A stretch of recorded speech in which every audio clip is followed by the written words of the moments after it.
आपका स्वागत है कमोडिटी आउटलुक में। मैं हूं मनीषा गुप्ता। इस पूरे हफ्ते एनर्जी और बुलियन मार्केट्स में अच्छी खासी तेजी देखने को मिली।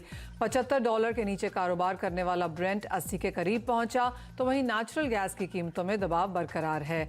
पिछले हफ्ते रिकॉर्ड हाइज बनाने वाले सोने में हमने इस हफ्ते 59,000 के नीचे प्राइसेस आते हुए देखे, तो वहीं चांदी 72,000 के पार निकली।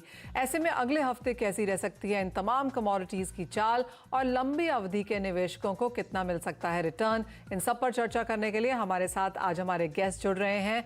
हमारे साथ हैं अनुज गुप्ता, साथ ही साथ हमारे साथ हैं अमित खरे, हमारे साथ प्रथमेश माल्या भी हैं और भूमेश शर्मा भी हैं। आप सभी का कार्यक्रम में स्वागत है। सोने से ही यहाँ पर शुरुआत कर लेते हैं, क्योंकि यहाँ पर अच्छी खासी उठापटक देखने को मिली। पिछले हफ्ते के ऑल टाइम हाइज बनने के बाद इस हफ्ते हल्की सी गिरावट, या तो इसे निराशाजनक कह सकते हैं या फिर एक अपॉर्चुनिटी अगर आपको वापस यहाँ पर निवेश करना हो। अनुज, सबसे पहले आपसे जानना चाहेंगे, कैसे देखते हैं आप ये करंट प्राइसेस एक नियर टर्म ट्रेडर के लिए और एक लंबे समय के निवेशक के लिए, दोनों ही तरीकों से कैसे बनाएं strategy? Manisha ji, good afternoon. देखिए, गोल्ड और सिल्वर दोनों ही एक अच्छे मोमेंटम में ट्रेड होते हुए दिखाई दिए हैं। हालांकि हमने थोड़ा सा स्टेबल मोमेंटम गोल्ड में देखा है, बट उसके विपरीत अगर आप देखेंगे तो सिल्वर अब 71,000 के आसपास आता हुआ दिखाई दिया है। $24 के लेवल्स दिखे हैं, तो कहीं ना कहीं गोल्ड और सिल्वर दोनों ने एक अच्छी रैली जो है पिछले एक महीने में अगर हम बात करें तो यहाँ पर दिखाते हुए दिखे हैं। डॉलर इंडेक्स देखें तो अब 102 के नीचे आता हुआ दिखाई दिया है। तो मोमेंटम जो है वाइज अगर देखें तो गोल्ड अगेन अब एक पॉजिटिव मोमेंटम में जाता हुआ दिख रहा है। हमें लग रहा है कि अगले हफ्ते आपको 1985 $1990 तक के लेवल आपको इंटरनेशनल मार्केट में देखने को मिल सकता है। एक्सपेक्ट ये भी है कि 2000 तक के लेवल भी आपको अगले हफ्ते गोल्ड में देखने को मिल सकते हैं। तो हमारा व्यू यहाँ पर पॉजिटिव ही रहेगा। हमें लगता है कि गोल्ड के अंदर नेक्स्ट वीक तक अगर हम एमसीएक्स की बात करें तो अगेन 60,000 तक के लेवल आपको देखने को मिल सकते हैं। तो ट्रेंड पॉजिटिव है, तो यहाँ पर हमें लगता है कि खरीदारी का ट्रेड ही रखना चाहिए। अगर थोड़ा सा डिप मिलता है 59,500 के आसपास तक, तो वहाँ खरीदारी का ट्रेड बना सकते हैं। ऊपर में 60,000 से लेकर 60,200 तक के लेवल और इंटरनेशनल मार्केट में $2,000 तक के लेवल देखने को मिल सकते हैं। ऑलराइट, तो एक नियर टर्म में हल्की सी गिरावट की शायद उम्मीद जरूर है, लेकिन लंबे समय के लिए यहाँ पर तेजी बरकरार रह सकती है। 60 और 60 के ऊपर के स्तर यहाँ पर अनुज को मिलते हुए नजर आ रहे हैं। प्रथमेश, आप कैसे देखते हैं गोल्ड प्राइसेस को? ऑल टाइम हाइज तो हमने यहाँ पर जरूर बनते हुए देखे, और बार बार इस हफ्ते की अगर बात करें तो इसी हफ्ते में $2,000 हमने अंतर्राष्ट्रीय बाजारों में फिर बनते हुए देखे, लेकिन भारतीय बाजारों में उन लेवल से हम अभी काफी दूर हैं। Good evening Manisha. क्लियरली 60,000 भाव जो है इंडियन मार्केट्स के लिए एक रेजिस्टेंस के तौर पर देखा जा रहा है। तो अगर आप मुझे पूछेंगे कि गोल्ड को यहाँ पे क्या करना चाहिए, मैं फिलहाल साइडवेज में बैठूंगा और मैं यहाँ पे कोई भी ट्रेड नहीं लूंगा। बट अगर आप एक हफ्ते के नजरिए से देखिए तो आपको रिस्क रिवॉर्ड फेवरेबल रखने के लिए मैं 59,000 और 59,200 के बीच में ट्रेड एक्यूमुलेट करने की कोशिश करूंगा। यहाँ पे 58,720 का स्टॉप रखूंगा और ऊपर में 60,300 तक के भाव मेरे ख्याल से एक हफ्ते के नजरिए से पॉसिबल है। अगर आप थोड़ा सा लंबा नजर देखते हैं, जहाँ पे पॉसिबली दिवाली या एक साल का अगर आप ध्यान रख के चल रहे हैं, तो यहाँ पे फिलहाल बाय करने की सलाह नहीं रहेगी। आपका रिस्क रिवॉर्ड फेवरेबल रखने के लिए, आप मोमेंटम और रिस्क रिवॉर्ड प्रोफाइल बैठाने के लिए, प्रॉफिटेबिलिटी अच्छी रखने के लिए आपका एक्यूमुलेशन जोन जो होगा गोल्ड के लिए एक साल के हिसाब से अराउंड 57,800 और 57,500 इस पर्टिकुलर रेंज में होगा। अपसाइड में मेरे ख्याल 60,000 वापस आपको देखने को मिल सकता है, और अगर 60,000 निकालता है तो 60,000 के भाव भी आपको देखने को मिल सकते हैं। तो एक साल के नजरिए में मेरे ख्याल से 62,000 बहुत ही जल्द पॉसिबिलिटी दिखाई दे रही है। ऑलराइट, तो 61,000 एक प्रोबेबिलिटी है। 60,300 के स्तर जल्द देखने को मिल सकते हैं और 61,000 भी यहाँ से बहुत दूर नहीं है, लेकिन बाइंग अपॉर्चुनिटीज के लिए आपको फिलहाल इंतजार करना होगा। As of now side lines पर प्रथमेश की राय। अमित, आप कैसे देखते हैं सोने के प्राइसेस? क्योंकि जिस तरह की उठापटक है, रुपी को भी यहाँ पर लेना है हमें, यहाँ पर इन्फ्लेशन डेटा यूएस की तरफ से, स्पेंडिंग नंबर्स भी आ जाएंगे, तो काफ़ी सारी चीज़ें आगे भी बरकरार यहाँ पर रहेंगी। आपको भी लगता है कि नियर टर्म थोड़ा सा कॉशियस चॉपी रह सकता है? जी मनीषा, मेरे को लगता है कि गोल्ड जो है काफी सेंसिटिव जो है एसेट्स क्लास है, और जब भी इकोनॉमी में स्लो डाउन आते हैं तो सबसे जो सेफ हेवन डिमांड जो माना जाता है वो गोल्ड को ही माना जाता है। थोड़ा सा इंटरेस्टिंग फैक्ट हम एक बार देख लेते हैं। अभी रिसेंट 31 मार्च 2022 से लेकर 31 मार्च 2023 का अगर हम रिव्यू करें तो अभी इस साल में लगभग 15% का रिटर्न गोल्ड ने हमें दिया है। वहीं पे अगर हम स्टार्टिंग से देखें, जब से एमसीएक्स स्टार्ट हुआ था गोल्ड, तो उस टाइम से अगर हम देखते हैं तो उस टाइम पे जो भाव था वो 6240 के आसपास था। तो वहां से अगर हम बात करें तो लगभग 860% का रिटर्न जो है गोल्ड ने हमें स्टार्टिंग 2003 से दिया है। वहीं पे अगर हम नियर टर्म की बात करें तो मेरे को लगता है नियर टर्म में थोड़ा सा करेक्शन प्राइसेस में देखने को मिल सकता है, प्राइजेस अगर 59,600 के आसपास मिलते हैं तो एक बार यहाँ पे बाय का ट्रेड लिया जा सकता है एक हफ्ते के लिए। उसका जो टारगेट मेरे को लगता है 60,400 के आसपास का रहेगा, वहीं पे 59,000 रुपए का एक स्टॉप लॉस रहेगा। वहीं पे अगर हम दिवाली तक की बात करें तो इसमें मेरे को लगता है कि 58,900 58,400 एक बेस्ट इन्वेस्टमेंट प्राइस रहेंगे। अगर नियर टर्म में फ्यूचर में कभी प्राइसेस मिलते हैं तो वो एक अच्छा बेट रहेगा दिवाली तक के लिए। ओके, आपको लगता है तो ये साल खत्म होते तक कैसे देखते हैं आप प्राइसेस अमित? क्योंकि जब हमने ये साल की शुरुआत होते हुए देखी या फिर जब सोना नए हाईज बनाता हुआ नजर आया पिछले हफ्ते 60,000 तक के, तो काफी लोगों को का ये मत था कि हम 62-63 के लेवल्स तो साल खत्म होते तक देख ही पाएंगे। अब आपको लगता है कि वो बहुत बड़ी पॉसिबिलिटी शायद नहीं है? मेरे को लगता है मनीषा जी इस साल की जो रेंज गोल्ड की रहेगी वो देखें तो 58,000 से लेके ऊपर में 61,000 रुपए तक हो सकती है। Okay. तो नियर लेवल जो नीचे के लेवल हैं 58 साढ़े 58 के, वो भाव पे अगर निवेशक निवेश करते हैं तो उसमें रिटर्न मिलने की पॉसिबिलिटी ज्यादा रहेगी। लेकिन वहीं पे अगर करेंट भाव पे ले लेंगे तो यहाँ पे रिटर्न के चांसेस कम रहेंगे और रिस्क थोड़ा सा ज्यादा बढ़ जाएगा। भूपेश, आप कैसे देखते हैं? क्योंकि लोगों ज्यादातर जो रिपोर्ट्स हैं, इंटरनेशनल रिपोर्ट्स भी हैं, उनका ये मानना है कि ये साल अगले साल यहाँ पर तेजी रह सकती है, लेकिन जैसे ही हम 2025, 26, 27 तक जाएंगे तो सोने के भाव यहाँ पर और नीचे आ सकते हैं। कई रिपोर्ट्स का तो ये मानना है कि अगर इस साल में $2100 देखने को मिल भी जाए जो कि नया हाई है, तो भी आप 1700, 1600, 1500 तक के भी स्तर यहाँ पर अगले 3-4 साल में फिर से बनता हुआ देखेंगे। आप कैसे देखते हैं थोड़ा सा नियर टर्म या थोड़ा सा लॉन्गर टर्म चार्ट? जी नमस्कार। सबसे पहले बात करूंगा कि वीकली चार्ट की बात करूंगा तो वीकली चार्ट में 58,600-700 के आसपास जहां भी बाजार मिलता है वहां लेना चाहिए। अगर अभी की बात करें तो अभी रिस्क रिवॉर्ड बिल्कुल भी मैच नहीं करता गोल्ड के भाव से। यहाँ पर अगर गोल्ड खरीदते हैं तो स्टॉप लॉसेस काफी बड़े हो जाएंगे, इसलिए गोल्ड में इंतजार करना चाहिए। 59,000 के आसपास जहां भी गोल्ड मिलता है वहां गोल्ड में बाइंग करनी चाहिए। और अपसाइड में एक बार 60,200 तक के भाव वीकली लेवल पर देखने को दोबारा मिलेंगे।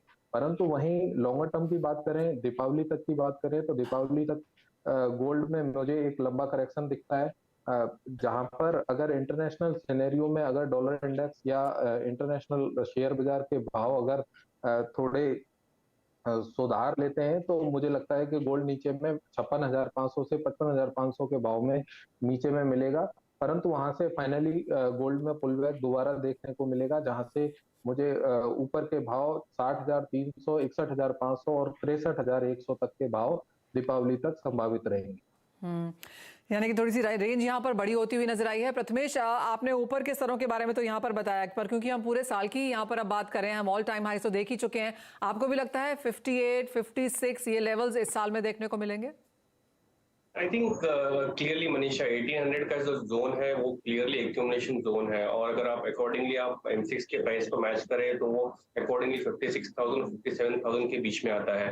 तो अगर आप रिस्क रिवॉर्ड फेवरेबल रखने की बात कर रहे हैं तो करंट भाव से फिलहाल यहाँ पे मेरे ख्याल से आप मोमेंटम नहीं बना सकते, आपका रिस्क रिवॉर्ड फेवरेबल नहीं रहेगा। आपका अच्छा एक्यूमुलेशन जोन है वो 56 और 57,000 के बीच में रहेगा, और अकॉर्डिंगली निवेशकों को यही सलाह रहेगी कि आप जल्दबाजी न करें, बिकॉज मोमेंटम तेजी का दिखा रहा है, इसके लिए आप इसको एक्यूमुलेट करने की कोशिश ना करें। आपका बेस्ट फेवरेबल बाय जो है 56,000 57,000 के बीच में ही रहेगा। ऑल राइट, तो तेजी में यहाँ पर ना फंसे, एक मुनाफा वसूली यहाँ पर जरूर देखने को मिलेगी। इक्विटी मार्केट्स में हमने तेजी आते हुए देखी है, तो रिस्क एपेटाइट यहाँ पर बाजार में फिर बढ़ी है, तो कुछ पैसा यहाँ पर सोने से निकलता हुआ नजर आएगा, तो उस लेवल का आप यहाँ पर वेट करें और उसी टाइम पे आप सोना खरीदें भी। लेकिन बात अब चांदी की कर लेते हैं, क्योंकि चांदी प्रेशियस मेटल्स में इस हफ्ते की स्टार रही है। अच्छी खासी तेजी के साथ कारोबार, मार्च में करीबन 10 से 12% की तेजी भी है, तो मार्च का महीना भी यहाँ पर काफी बेहतरीन बीता, और इस हफ्ते की अगर बात करें तो 2 से 2.5% की तेजी भी यहाँ पर है। अमित, कैसे देखते हैं चांदी को आप? चांदी में ज्यादा तेजी की एक्सपेक्टेशन लोग बता रहे हैं। हमने $28-30 प्रति आउंस के भी लेवल्स के टारगेट्स यहाँ पर इंटरनेशनल बैंक्स की तरफ से आते हुए देखे हैं। जी मनीषा जी, सिल्वर का कंपैरिजन अगर हम गोल्ड के साथ करते हैं तो ये साल जो है गोल्ड ने ज्यादा रिटर्न दिया है कंपैरिजन टू सिल्वर, क्योंकि 31 मार्च 22 से लेकर 23 तक का अभी अगर हम डेटा देखें तो गोल्ड 15%, वहीं पे सिल्वर लगभग 7.5% का ही मूवमेंट अपसाइड में देखने को मिला है। तो चांदी थोड़ा सा मेटल के साथ इंडस्ट्रियल प्रोडक्शन में यूज होता है, इसलिए इसका जो है परफॉर्मेंस थोड़ा गोल्ड के कंपैरिजन में कम रहा। अगर हम एक हफ्ते के नजरिया से देखें तो मेरे को लगता है प्राइजेस 72,100 के आसपास से थोड़ा सा करेक्ट हो सकते हैं, नीचे में 71,000 के आसपास तक अगले वीक तक प्राइजेस मिल सकते हैं। तो इस अगले वीक के लिए मेरे को थोड़ा सा प्राइजेस डाउन लगता है। वहीं पे अगर हम थोड़ा सा लंबा नजरिया लेके चलें दिवाली तक के लिए तो 69,000 के आसपास अगर प्राइजेस मिलते हैं तो वहां पे एक इन्वेस्टमेंट का अच्छा मौका रहेगा। प्राइसेस जो है मेरे को लगता है दिवाली तक 77 के आसपास तक हो सकते हैं। तो मौजूदा स्तरों पे थोड़ा सा करेक्शन और 69 के आसपास से जो है ट्रेडर्स को वहां पे बाय की अपॉर्चुनिटी देखने चाहिए। ऑलराइट, तो 3000 नीचे में मिले, 3000 नीचे में और करीबन 6000 ऊपर में एज ऑफ नाउ यहाँ पर करंट लेवल से रेंज बनती हुई नजर आ रही है। अनुज, आज आप कैसे देखेंगे चांदी को और आपको क्या लगता है एक्यूमुलेशन लेवल्स, बाइंग जोन्स कहाँ निकल के आएंगे? मनीषा जी, मुझे ध्यान है जब हमने साल के स्टार्टिंग में प्रोग्राम किया था तो हमने यही डिस्कस किया था कि चांदी जो है 70 से लेकर 72,000 तक आपको दिवाली तक देखने को मिलेगी। तो ये टारगेट जो है वो मार्च एंड से पहले ही यहाँ पर आ गए हैं। तो कहीं ना कहीं जो एक ऑप्टिमिज्म है वो चांदी में देखने को मिला। हालांकि जो हम गोल्ड का टारगेट कर रहे थे 62,000 60,000 दिवाली तक, वो भी मार्च में ही हिट होता हुआ दिखाई दिया है। तो ओवरऑल जो मार्केट सेंटिमेंट्स थे वो पिछले एक महीने में काफी तेजी से चेंज हुए हैं। जो एक हॉकिश स्टेटमेंट था फेडरल बैंक का वो यहाँ पर अब डॉविश होता हुआ दिखाई दिया है। साथ में अभी हमने लेटेस्ट देखा कि वर्ल्ड बैंक की एक स्टेटमेंट है कि कहीं ना कहीं जो चाइना है वो अब रीओपन होता हुआ दिख रहा है और वहां से काफी अच्छी डिमांड जो है वो बेस मेटल के लिए आ सकती है, इंडस्ट्रियल मेटल के लिए आ सकती है। तो उसमें चांदी का काफी बड़ा रोल रहेगा। तो मुझे लग रहा है कि चांदी जो है अब एक आउट परफॉर्म करती हुई दिखाई देगी। हालांकि अगर आप देखेंगे तो अभी भी सिर्फ ये $24 के आसपास है, जहां पर गोल्ड अगर आप देखेंगे तो $1900 के ऊपर ट्रेड कर रहा है। तो जो सिल्वर और गोल्ड का रेशो है वो यहाँ पर अभी भी ये इंडिकेट कर रहा है कि सिल्वर के प्राइस अभी भी थोड़े से अंडरटोन में है, जहां पर एक अच्छी रिकवरी हम एक्सपेक्ट कर सकते हैं। तो चांदी मुझे लगता है कि अगर हम एक शॉर्ट टर्म में बात करें तो 73,000 से लेकर 74,000 तक देखने को मिल सकती है। और अगर हम एक दिवाली तक बात करें तो मुझे लग रहा है कि 75 से लेकर 80,000 तक के लेवल आपको देखने को मिलेंगे। इंटरनेशनली $26 एक छोटा सा रेजिस्टेंस है, अगर वो ब्रेक होता है तो $30 के आसपास मार्केट हिट होता हुआ दिखाई देगा। और अगर $30 मार्केट ब्रेक होता है तो ऊपर मुझे लगता है कि स्काई काफी बड़ा रहेगा, जहां पर आपको अगेन 40 से लेकर $50 तक के लेवल आपको चांदी में देखने को मिल सकते हैं। बट इनिशियली हम 26 से लेकर $30 को टारगेट करेंगे। $30 अगर ब्रेक होता है तो then will revise our target. But initially हम डोमेस्टिक मार्केट में 75 से लेकर 80,000 तक का दिवाली तक का व्यू देख के चल रहे हैं सर। वेल एब्सोल्युटली, जैसे आपने कहा चांदी बहुत ही सुंदर कमोडिटी है। अगर सेफ हेवन फ्लाइट हो तो भी चांदी को फायदा है और अगर बेस मेटल्स यहाँ पर चढ़े तो भी चांदी को फायदा है। तो दोनों तरफ में चांदी यहाँ पर बेहतर होती हुई नजर आएगी। और वो हंट ब्रदर्स वाली स्टोरी जो है हम बार बार दोहराते भी हैं प्रथमेश, $50 का ऑल टाइम हाई है, हम आधे लेवल पे फिलहाल खेल रहे हैं। और जैसे अनुज कह रहे थे कि हाँ 30 तक की अगर पॉसिबिलिटी है वो लेवल निकलता है तो स्काई इज द लिमिट। आप कैसे देखते हैं ये साल और थोड़ा सा लंबा भी अगर आप यहाँ पर एक फील्ड चुनना चाहें, क्योंकि industrial demand, energy transition, green energy की जो बातें हैं, चांदी आप कहाँ उन लेवल्स को या उन टारगेट्स को अचीव करती हुई दिखेगी? I think clearly in comparison to gold, silver एक industrial commodity plus investment commodity दोनों ही तौर पर देखा जा सकता है। दोनों की तरफ से, दोनों साइड से अगर डिमांड इंटेंसिव रही तो सिल्वर को आउट परफॉर्म करते हुए मेरे ख्याल से गोल्ड को देखा जा सकता है। अपसाइड वाले लेवल्स मैं भी मानता हूँ यहाँ पे 75,000 और 80,000 यहाँ पे मेरे ख्याल से लंबा नजरिए एक साल का अगर व्यू रखते हैं तो पॉसिबिलिटी अपसाइड की दिखाई दे रही है। लेकिन अगर आप मुझे पूछेंगे कि इन्वेस्टर्स को इस भाव पे एंट्री करना चाहिए तो मैं यहाँ पे फिलहाल वेट की सलाह दूंगा। बेस्ट एक्यूमुलेशन जोन्स अगर आपको इन्वेस्टिंग पर्सपेक्टिव से है तो समवेयर अराउंड 65 और 67,000 के बीच में रहेगा और अपसाइड जो है वो 74 फर्स्ट, उसके बाद 80,000। बट यहाँ पे फिलहाल इस पर्टिकुलर भाव पे इन्वेस्टर्स को फिलहाल वेट एंड वॉच करने की सलाह रहेगी। ऑलराइट, भूपेश आपका क्या नजरिया है? आप किस तरह की रेंज बनती हुई देखते हैं इस साल के लिए?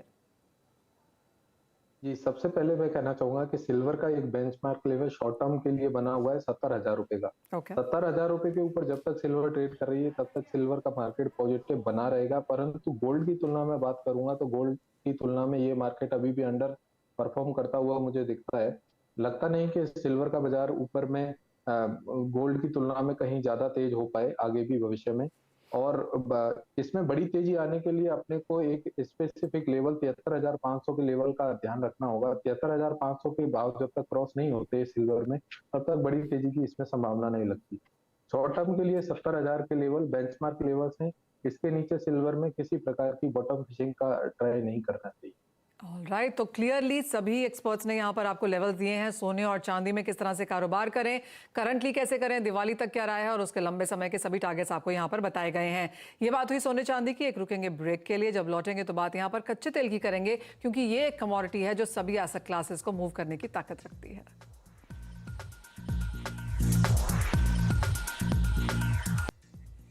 आपका स्वागत है। बात अब कच्चे तेल की करेंगे, जहां पर ये दूसरा लगातार ऐसा हफ्ता है जहां पर तेजी के साथ कारोबार है। इस हफ्ते की अगर बात करें तो करीब 5% की बढ़त के साथ कारोबार है। और सिर्फ WTI और ब्रेंट ही नहीं, रशियन उरल्स भी अपने 2 साल के लोज से ऊपर आते हुए नजर आए हैं। रशियन उरल्स अब देखना इंपॉर्टेंट हो जाता है, क्योंकि भारत, चाइना, ये वो देश हैं जिन्होंने नियर रिकॉर्ड इंपोर्ट्स रशिया से किए हैं। भूपेश, आपसे जानना चाहेंगे कैसे देखते हैं आप क्रूड ऑयल प्राइसेस को, और अगले हफ्ते के लिए अब यहाँ पर क्या स्ट्रैटेजी बनाई जाए? जी मैम, 6000 के ऊपर एक बेंचमार्क लेवल रहेगा क्रूड का, और इस भाव के ऊपर जब तक क्रूड लगातार ट्रेड कर रहा है तब तक इसमें तेजी का ट्रेंड बरकरार रहेगा।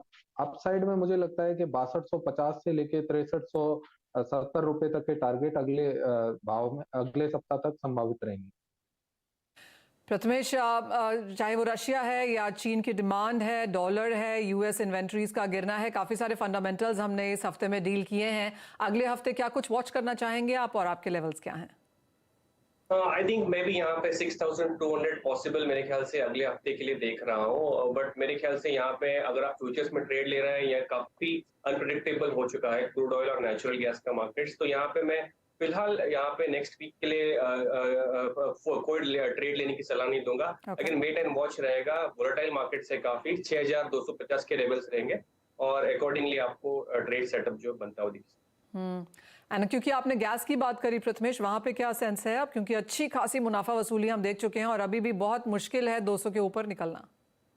आई थिंक ये गैस काउंटर कंसिस्टेंटली नीचे की तरफ का फॉल है, इसमें कोई भी मोमेंटम अपसाइड की तरफ दिखाई नहीं दे रहा है। मेरे ख्याल से ये अभी यहाँ पे स्टेबल होना है तो 130 और 135 के जोन में ही स्टेबल होते हुए दिखाई देगा। तो अगर आप एक हफ्ते के हिसाब से देख रहे हैं तो आपको यहाँ पे पॉसिबल है 190 तक के टारगेट्स, बट ये काफी वोलेटाइल मूव्स हो सकते हैं। बट यहाँ पे नेचुरल गैस अगेन काफी वोलेटाइल कमोडिटी है, अगर आपके पास रिस्क प्रोफाइल अच्छा है तो ही ट्रेड करें, वरना इस पर्टिकुलर कमोडिटी को आप छोड़ भी सकते हैं। बट आपका एक्यूमुलेशन जोन यहाँ पे 163 161 के पास में रहेगा, स्टॉप लॉस 154 का रहेगा, टारगेट 190 के लिए रहेंगे। एक वीक के हिसाब से अगर आप एक साल का आउटलुक रखते हैं, अगेन काफी डिफिकल्ट है ये वैल्यू प्रपोजिशन नेचुरल गैस के लिए, बट मेरे ख्याल से अपसाइड में 240 तक की पॉसिबिलिटी दिखाई दे रही है। ऑलराइट अमित, यहाँ पर प्रथमेश ने 135 तक के लेवल्स भी बोले। I was reading a report जहां पर 100 तक की बात भी की जा रही है। चार्ट्स पे अब क्या दिखता है? जी, नेचुरल गैस ने इस साल काफी झटका जो है ट्रेडर्स को दिया है, क्योंकि प्राइसेस 801 रुपए तक गए थे और वहां से प्राइस लगभग 165 के आसपास तक आए। मतलब यही ऐसी एक कमोडिटी है एमसीएक्स की जिसने सबसे ज्यादा नेगेटिव रिटर्न पिछले एक साल में दिया है। वहीं पे अगर अगले हफ्ते या एक साल की रेंज की अगर मैं बात करूं तो मेरे को अगले हफ्ते में 172 170 की रेंज में एक बाय का ट्रेड मैं रिकमेंड करूंगा। मेरे को लगता है अगले वीक में 198 तक के प्राइजेस इसमें देखने को मिल सकते हैं। 159 रुपीज का इसका स्टॉप लॉस रहेगा। अगर थोड़ा सा लंबे व्यू की अगर हम बात करें दिवाली तक या फिर ईयर एंड तक का, तो मेरे को लगता है नीचे में 140 145 का लेवल और ऊपर में 230 का लेवल, ये एक रेंज रहेगी पूरे एक साल की। तक वो रेंजेस देखने को नहीं मिलती, आपको कारोबार नहीं करना है। और जैसे कहा गया, नेचुरल गैस एक बहुत वॉलेटाइल कमोडिटी रही है। 800 के लेवल्स हमने देखे और फिर सीधा 200 और उसके नीचे भी कारोबार है। अनुज, जैसा यूजली कहा जाता है कि कमोडिटीज की एक कॉस्ट ऑफ प्रोडक्शन होती है, उसके नीचे वो नहीं जाते हैं, पर नेचुरल गैस क्लियरली वो कोई भी रूल यहाँ फॉलो नहीं करता। देखिए, जब से क्रूड माइनस में गया है तब से वो डेफिनेशन चेंज हो चुकी है कि कॉस्ट ऑफ प्रोडक्शन। देखिए, तो अब हम उस बात पे बिल्कुल बिलीव नहीं करते कि कमोडिटी जब क्रूड एक माइनस हो सकता है तो प्राइस कहीं भी जा सकते हैं। बट डेफिनेटली जो हमने एक क्रूड के अंदर रिकवरी भी देखी थी वो भी बहुत शार्प थी। अगले ही दिन हमने देखा था कि सीधा प्लस $10 पे क्रूड खुला था, -40 से +10। तो ऐसा मोमेंटम जो है वंस अ वाइल होता है। बट डेफिनेटली जब भी लोअर लेवल्स आते हैं तो वहां पर काफी एक्यूमुलेशन देखने को मिलता है। इवन अगर हम एक टेक्निकल पॉइंट ऑफ व्यू से देखें, अगर आप ओपन इंटरेस्ट देखेंगे नेचुरल गैस के अंदर अपने एमसीएक्स के अंदर ही, तो वहां पर काफी ओपन इंटरेस्ट बिल्डअप होता हुआ दिखाई दिया है। तो इसका मतलब ये दिख रहा है कि कहीं ना कहीं लोग इस रेट पर एक्यूमुलेट कर रहे हैं, जो कि मुझे लग रहा है कि कहीं ना कहीं एक अच्छा ब्रेकआउट की वेटेज है। जैसे ही कोई ब्रेकआउट देखने को मिलेगा तो एक अच्छी रैली यहाँ पर देखने को मिलेगी। और अगर मैं यहाँ पर टारगेट की बात करूं आने वाले 6 से 7 महीने के लिए, क्योंकि आगे विंटर सीजन रहेगा, स्ट्रॉन्ग सीजन रहेंगे, तो उसमें एक अच्छा मोमेंटम देखने को मिलेगा। तो मुझे लग रहा है 250 से लेकर 300 तक के लेवल आपको आने वाले 4 से 5 महीनों में देखने को मिल सकते हैं। रमेश, एक फाइनल सवाल आपसे, अगले हफ्ते के लेकर कोई स्ट्रैटेजी बनानी हो जिसमें प्रेशियस मेटल्स और एनर्जी पैक डालना हो, तो आप कहाँ डालेंगे पैसे? मुझे लगता है कि अगर मेरे को पैसे डालने हैं तो मैं सब में डाइवर्सिफाई करूंगा, क्योंकि जिस तरीके के टेक्निकल चार्ट्स पे ब्रेकआउट देखने को मिला तो डेफिनेटली सभी कमोडिटी एक वॉलेटाइलिटी में है और एक अच्छी डायरेक्शन में दिख रही है। तो मुझे लगता है कि 20% मैं चारों कमोडिटी में पैसा डालूंगा, गोल्ड, सिल्वर, क्रूड और नेचुरल गैस में। इवन मैं यहाँ पर बेस मेटल को भी ऐड करूंगा, तो क्योंकि जो पैक है पूरा ये एक अपसाइड मोमेंटम में चल रहा है और यहाँ पे कहीं ना कहीं अगर हम पांचों को ऐड करेंगे तो आपका कहीं ना कहीं जो रिस्क है वो मिटिगेट भी होगा और स्लो एंड स्टेडी आपका जो पोर्टफोलियो है वो प्रॉफिट में आता हुआ दिखाई देगा। प्रथमेश, आपको अगर कोई कमोडिटी एक चूज करनी हो तो आप क्या लेंगे? एक कमोडिटी अगर वो उसमें रिस्क प्रोफाइल अच्छा है तो मैं यहाँ पे क्रूड की सलाह दूंगा। मेरे ख्याल से क्रूड में आपको मोमेंटम अच्छा देखने को मिल सकता है 6,250। ओके, तो एक खरीदारी की राय यहाँ पर कच्चे तेल में आती हुई और वो शायद एक टॉप ट्रेड अगले हफ्ते में आप यहाँ पर बना भी सकते हैं। लेकिन इसी के साथ शो समेटने का समय है। बहुत शुक्रिया अनुज, प्रथमेश, अमित, भूपेश, आप सभी का साथ जोड़ने के लिए, आपके समय के लिए और वो सारी स्ट्रैटेजीज शेयर भी करने के लिए। इसी के साथ मुझे दीजिए इजाजत, लेकिन आप बने रहिए CNBC आवाज पर।